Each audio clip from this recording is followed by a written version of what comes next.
Police!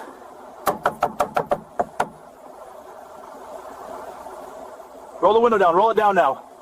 No, this isn't This is the moment everything Officer Marcus thought he knew about his life fell apart. A routine traffic stop on a quiet highway. The woman sitting in that driver's seat was his wife and has been buried for 10 years, and he watched her casket lowered to the ground. 20 minutes that would rewrite a decade of grief.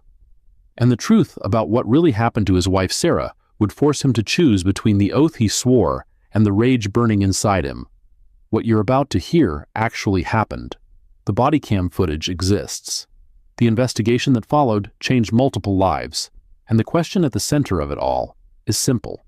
What would you do if the person you mourned suddenly appeared in front of you with a truth you weren't ready to hear? Everything Marcus believed about the night his wife died was wrong. The people he trusted most had lied to him, and the danger that took Sarah's life 10 years ago wasn't finished yet. Before we go further into what happened that night, I want to thank you for being here. Stories like this one take time to tell properly, and the fact that you're still watching means a lot. Let me know in the comments where you're watching from right now. If you appreciate storytelling that goes deep instead of staying surface level, go ahead and hit that like button. And if this is your first time here, consider subscribing. We focus on real stories with real consequences, told the way they deserve to be told. Actually, I'm curious about something. If you're watching but haven't subscribed yet, drop a comment explaining why. What would make you click that button? I genuinely want to know what you need from this channel. Alright, let's get back to Marcus. Officer Marcus had been on the force for 15 years. He worked the night shift by choice. Fewer people meant fewer complications, fewer conversations, fewer reminders that he was going home to an empty house where his son would be asleep, and the only sound waiting for him was silence. 10 years. That's how long Sarah had been gone. Cancer, the death certificate said. Aggressive. Fast-moving. She was sick for 6 months before she passed. Marcus watched her fade. He held her hand in the hospital. He made promises about taking care of their son Tyler.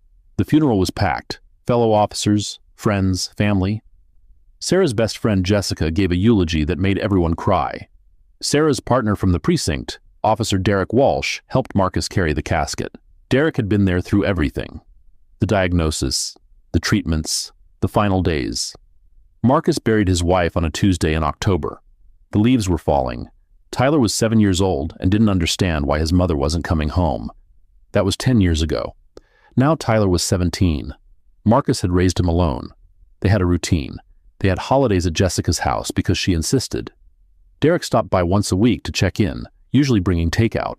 Life moved forward because that's what life does, even when part of you stays frozen in a hospital room watching someone you love slip away. Marcus thought he knew his story. Widower, single father. Man who lost his wife too soon but kept going for his son. He was wrong about all of it. The night it happened started like any other. Marcus clocked in at 11.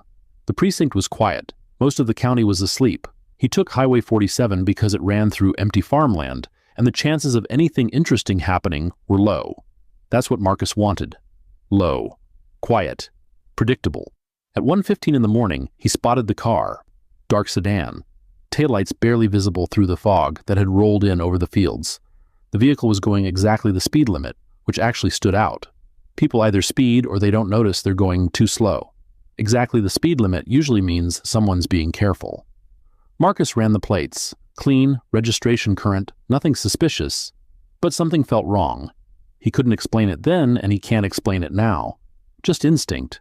The kind you develop after 15 years of night shifts and traffic stops that sometimes go bad. He hit the lights. The sedan slowed, pulled onto the shoulder, stopped under a broken streetlight that left everything in shadow. Marcus called it in. Location, plates, routine stop. Well, then he sat there, watching, waiting.